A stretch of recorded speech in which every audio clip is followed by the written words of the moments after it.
Olá, irmãos, a paz do Senhor. Eu sou o pastor Geraldo Paiva e faço parte do Ministério Nação de Cristo e é um prazer estar falando com você mais uma vez. Semanalmente nós temos um estudo da Palavra de Deus que vai ao ar sempre às quintas-feiras, às 8 da noite, e você é nosso convidado para estar assistindo e participando. Estou estudando sobre conduta cristã e na última lição falei sobre as promessas soberanas de Deus, ou a soberania de Deus, falando sobre as promessas. Tudo que Deus tem feito conosco e por nós e através de nós, tudo que está prometido na sua palavra, muitas e muitas promessas. Eu já disse na lição passada, algumas são condicionais, outras não, tem algumas que são gerais, outras são específicas, para pessoas específicas. Eu queria ler o texto áureo de Filipenses capítulo 2, verso 13, que diz assim: porque Deus é o que opera em vós, tanto querer como efetuar, segundo a sua boa vontade. Eu queria destacar aqui essa boa vontade de Deus. Deus, desde o princípio, teve muito boa vontade com o homem. Se não fosse a boa vontade de Deus para com o homem, para conosco, ninguém seria salvo, porque o próprio Deus disse em certo texto da palavra que o homem é mau desde o seu nascimento. O homem tem esse instinto do mal em si, a carne para nada presta, e a tendência do homem carnal é pecar contra Deus. É um instinto natural. Então, só mesmo a transformação de Deus, que foi provido por Ele mesmo, pode nos tirar dessa situação. E quando a gente fala de promessas, de receber promessas, isso envolve o nosso relacionamento com Deus. Existem duas pontas nesse negócio. A primeira é que muitas vezes nos sentimos tão longe de Deus, com dificuldade no relacionamento com Deus, que a gente pensa que não vai alcançar nada de Deus, que não somos merecedores, verdadeiramente não somos merecedores de coisa alguma, mas Deus, pela sua misericórdia, tem nos abençoado. Por outro lado, pessoas que recebem grandes bênçãos, grandes dons espirituais, que têm um ótimo relacionamento com Deus, Deus usa para fazer coisas, para fazer milagres até. Essas pessoas se engrandecem, se acham acima dos outros e começam a se sentir grandes demais. E fica difícil de Deus usar também, porque Deus não divide a sua glória com ninguém. Mas Deus é que opera em nós o querer e o efetuar, diz a palavra de Deus. As promessas de Deus não são amuletos para trazer sorte ao homem, mas um comprometimento de sua palavra segundo seus soberanos propósitos para com nossas vidas. Deus não é obrigado a fazer coisa alguma. Ele cumpre as suas promessas porque Ele é fiel. Mas suas promessas que são condicionais, Ele só as cumpre se nós fizermos do jeito que Ele quer. Deus tem um plano, Deus tem um projeto, Deus tem uma vontade própria. Ele é soberano. Então nós é que precisamos nos encaixar à vontade de Deus, se quisermos ser abençoados. Soberania. Em Isaías capítulo 14, verso 27, está escrito assim: se o Senhor dos Exércitos determinou, quem invalidará? E se a sua mão está estendida, quem, pois, a fará voltar atrás? Quem poderá encolher o braço do Senhor? Se o Senhor decidiu abençoar, se o Senhor decidiu salvar, se o Senhor decidiu que a sua vida será abençoada, ninguém poderá impedir isso. A boa vontade de Deus para conosco nos leva a ser abençoados, muitas vezes até sem merecer. A palavra diz assim que o sol nasce sobre justos e injustos, e a chuva cai sobre os bons e os maus, e que todos são abençoados por Deus indefinidamente. Porém, tem coisas que são fruto da nossa semeadura e nós precisamos entender que viver para Deus é uma vida de compromisso, de comunhão com Ele, de relacionamento.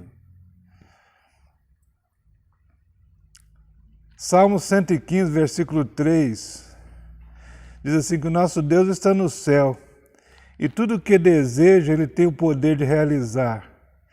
Tem outra tradução que diz assim, que ele faz aquilo que lhe apraz. É a sua vontade que conta, a vontade de Deus é que conta sobre as nossas vidas.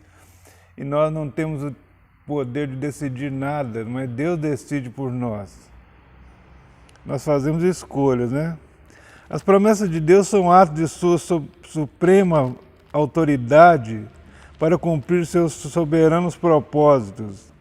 Não são receitas mágicas para o homem, a seu bel prazer, lançar mão em situação particular, para exigir, decretar ou determinar que as coisas aconteçam à sua vontade, ao seu modo. Ao contrário, elas estão inseridas no amplo contexto dos propósitos de Deus para a vida humana. Muitos se acham no direito de dar ordens. Eu dou ordem, eu mando, eu determino. As coisas não funcionam bem assim. Você pode até fazer grandes milagres usados por Deus se você estiver autorizado, se você estiver debaixo da graça de Deus, se estiver cheio do poder de Deus, da unção do Espírito Santo, você tem poder em suas palavras.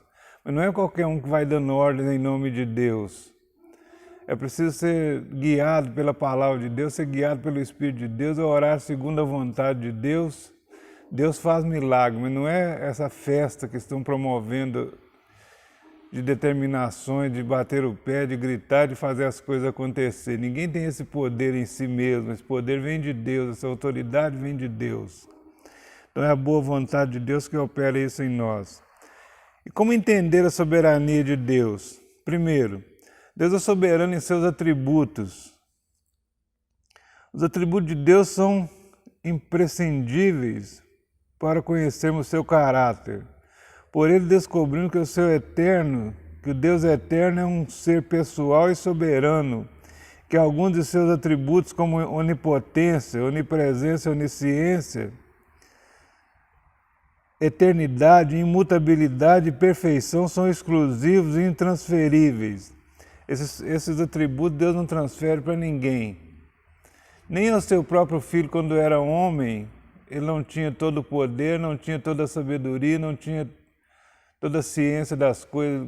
Lembrem bem que quando Jesus falou sobre a sua volta, ele falou assim que nem ele sabia quando ele ia voltar, mas somente o Pai sabia. Então, Jesus como homem não tinha todo o poder. Então, o que ele operou aqui em nossas vidas foi através da obediência ao Pai, do encaixe que ele teve em conexão com o Pai, em obediência. A perfeição também é exclusiva de Deus, só Deus é perfeito e são intransferíveis.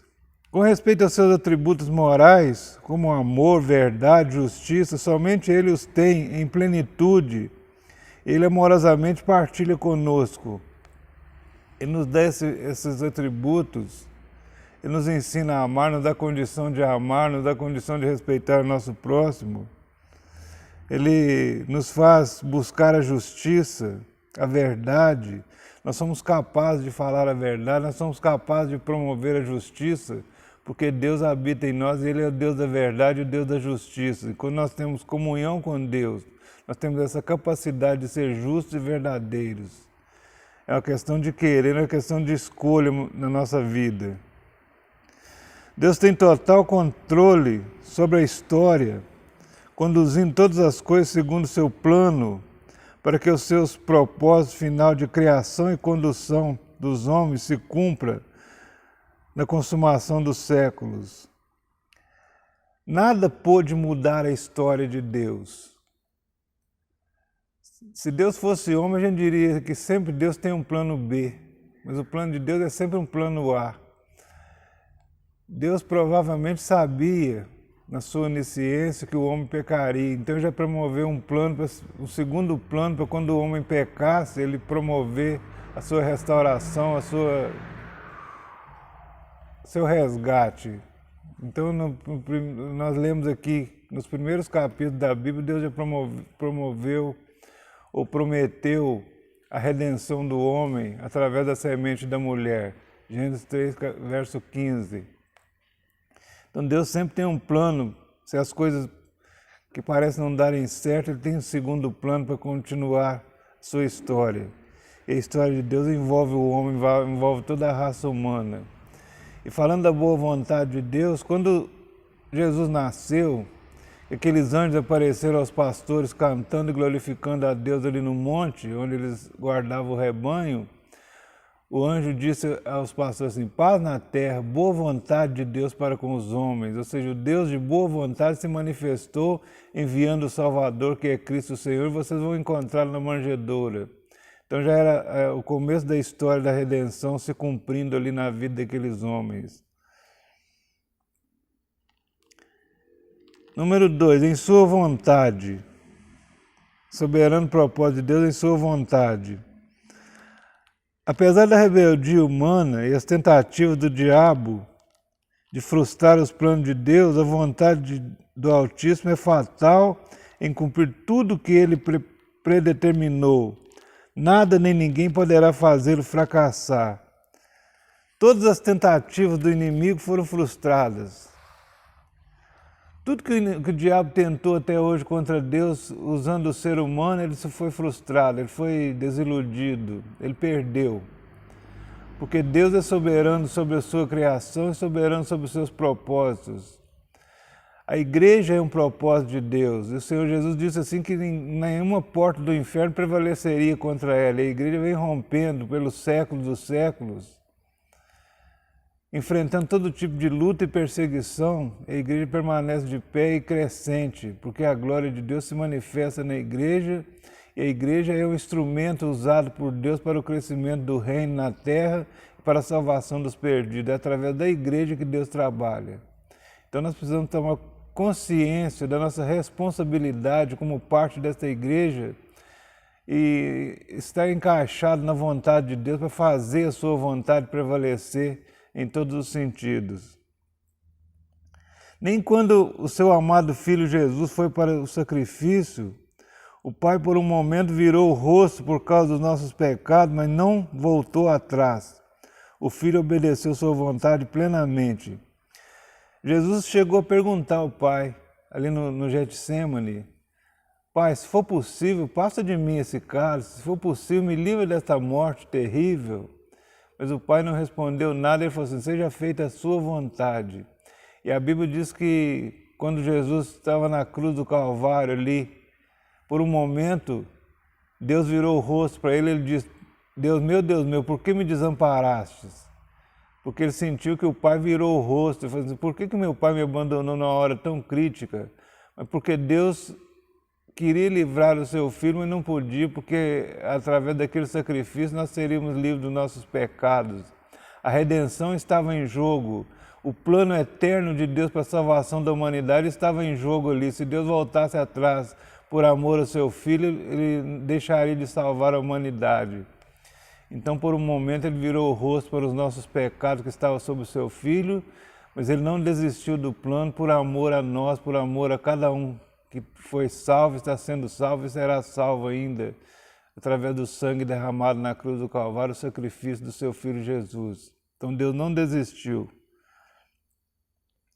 Em suas ações, Filipenses 2,13 afirma que o Senhor opera em nós o seu querer, isso é, a sua vontade. Ele nos alcança e faz que voluntariamente nos submetamos ao seu senhorio em todas as coisas. O amor de Deus nos constrange, diz a palavra. Quando nós entendemos o plano de Deus, quando nós entendemos a palavra de Deus, quando nós entendemos o amor de Deus, a vontade de Deus para as nossas vidas, o desejo de Deus de relacionar conosco, isso nos constrange a obedecer a sua palavra, nos constrange a andar com Ele, a estreitar a comunhão com Ele, a andar na presença do Senhor com coração alegre, coração disposto a servi-lo. Ainda que isso nos custe um certo sacrifício, nós muitas vezes nos colocamos à disposição de Deus para fazer o sacrifício em favor da obra de Deus. Quantos têm se sacrificado, quantos têm ido para terras distantes, longínquas, passando necessidades físicas, passando fome até com suas famílias, missionários que estão no campo aí, batalhando pela obra de Deus. Se você propor para ele voltar atrás, ele não quer voltar, ele quer continuar fazendo, porque essa é a vontade de Deus, e ele entendeu essa vontade de Deus, seu coração foi tocado, ele foi constrangido a fazer a vontade de Deus, ainda custando sacrifício. Quantos têm se sacrificado por causa da obra de Deus? Né? Porque Deus opera isso em nossas vidas, nos muda o coração, coloca em nós um amor, um desejo pelas almas perdidas, que nós nos sacrificamos por isso, porque a obra está nas nossas mãos, nós como igreja de Deus estamos aqui para fazer a vontade do Senhor. A palavra operar traz a ideia de ação contínua, permanente, produzida pelo Espírito Santo em nós, que nos move, que nos atrai para o centro da vontade de Deus. Daí vem o desejo ardente de agradá-lo com a nossa conduta e cai sobre nós o temor do Senhor para não pecarmos contra Ele. Esse desejo nasce em nosso coração quando nós temos comunhão firme com Deus, quando estamos na presença dEle em espírito e em verdade. Aí então Deus opera em nós o querer e o efetuar. Ele opera em nós a vontade de fazer e Ele nos fortalece para que possamos fazer e tornar realidade aquilo que Ele propôs no seu coração. A responsabilidade humana, a sabedoria de Deus ou a soberania de Deus não exclui o livre-arbítrio dado aos homens, o qual Deus deu-lhes capacidade e liberdade para fazer escolhas e tomar decisões. Essa liberdade nunca afeta Deus e nem frustra os seus planos, mas afeta o próprio ser humano quando toma decisões contrárias à vontade de Deus. É a famosa lei da semeadura e da colheita que está em Gálatas capítulo 6, versos 7 e 8. Lá em Gálatas capítulo 6, versos 7 e 8, está escrito assim, que de Deus não se zomba, que tudo que o homem semear, isso também ceifará. Nós usamos muito esse texto para falar sobre oferta na igreja, sobre dar e receber, sobre plantar e colher, coisas boas, frutíferas, prosperidade. Mas essa palavra tanto é para uma coisa quanto para outra. O mal que o homem semeia também produz fruto. Você semear uma semente de uma coisa venenosa, vai produzir coisa venenosa. E essa escolha, essa semeadura que o homem faz, ela não afeta Deus nunca. Deus nunca é afetado por coisa alguma. Deus não é tocado pelo mal, nunca. Mas afeta o próprio homem em suas escolhas. Quando ele escolhe errado, ele recebe errado, ele colhe errado quando planta errado. Então a escolha é nossa, é sempre nossa. E nós temos essa liberdade de escolha. Deus não nos tirou essa liberdade, que nós chamamos de livre-arbítrio. Mas as nossas escolhas podem determinar ou devem determinar o que nós vamos colher. Aquilo que plantamos, nós também colhemos e colhemos multiplicado. Tudo que a gente planta é multiplicado na colheita. Então nós precisamos tomar cuidado com isso, porque Deus é soberano em todos os seus propósitos, mas Ele é justo, Ele nos trata com justiça. Quando buscamos a Deus de acordo com a sua soberana vontade, encaixamos nosso propósito ao propósito de Deus, fica mais fácil de recebermos. A Bíblia fala de orar segundo a vontade de Deus. Até a nossa oração, quando nós nos dirigimos a Deus, nós precisamos nos encaixar à vontade de Deus. Nossa oração precisa coincidir o desejo do nosso coração com o desejo do coração de Deus para que seja feita. É como diz a oração do Pai Nosso, seja feita a sua vontade na terra como é feita no céu. Nós sabemos que no céu os anjos, arcanjos, querubins e serafins obedecem piamente às ordens de Deus, os mandados de Deus, os propósitos de Deus. E quando isso é feito aqui na terra, quando eu entro em obediência à palavra de Deus, quando eu oro segundo a vontade de Deus, eu tenho chance de receber, de ser abençoado, de ser respondido. E nós precisamos estar atentos à resposta de Deus em nossas orações, porque tem vezes que Deus responde não, tem vezes que o que nós pedimos não é bom para nós, e Deus conhecendo toda a nossa vida, conhecendo o nosso futuro, Ele sabe que não será bom para nós, então Ele nos dá segundo a sua vontade, às vezes diferente daquilo que nós pedimos, porque a vontade dEle é soberana, e Ele sabe o que é melhor para cada um de nós. Deus sabe todos os nossos propósitos. Deus disse em Isaías 43:13, eu sou, agindo eu, quem impedirá? Ninguém poderá impedir os desígnios de Deus. Se Deus der uma ordem a seu respeito, ela será cumprida piamente, porque Deus é soberano em todos os seus princípios e poderoso em todas as suas obras, diz a própria palavra. As promessas de Deus, portanto, não são meios para a promoção do homem. Deus não dá dons espirituais para promover ninguém, para fazer alguém maior do que os outros, para que essa pessoa suba num lugar mais alto, num pódio, e bata no peito e diz que é alguma coisa. Deus usa, segundo os seus propósitos, para abençoar vidas. Se você tem um ministério abençoado, se você tem um ministério frutífero, glorifica a Deus com a sua vida e continue na presença de Deus para que Ele continue te usando. Não é motivo para ninguém se gloriar ou se gabar, ou se sentir superior aos outros, nem para ser usado em benefício próprio, mas tudo é dele, por ele e para ele. Está escrito em Romanos 11:36, porque dele, por ele e para ele são todas as coisas. Glória, pois, a ele eternamente. Amém. Amados, eu vou ficando por aqui. A lição de hoje foi um pouco mais curta, mas que você possa meditar na soberania de Deus e suas promessas, que Deus prometeu mesmo muitas coisas, muitas são condicionais à obediência, ao temor do Senhor, que nós possamos nos encaixar no propósito de Deus. Deus tem um plano, Deus tem um propósito. E quando nós fazemos de acordo com a vontade de Deus, em obediência à sua palavra, nós somos bem-sucedidos. As nossas escolhas determinam a nossa caminhada, nossas escolhas determinam o fim dessa caminhada. Como vamos chegar à linha final, à reta final dessa caminhada, é nós que escolhemos. Nós já entramos pela porta estreita, estamos no caminho apertado, porém precisamos continuar caminhando firmes, sabendo que tem um propósito, que tem um alvo a alcançar, que tem uma linha de chegada, e quando chegarmos lá, poder falar como Paulo. Combati o bom combate, acabei a carreira e guardei a fé. E agora eu vou receber minha coroa, né? Há uma coroa nos esperando e que nós possamos tomar posse dessa bênção aqui. A escolha é feita aqui, hoje, agora. E que o nome do Senhor seja glorificado em nossas vidas e através de nós, em nome de Jesus. Deus te abençoe.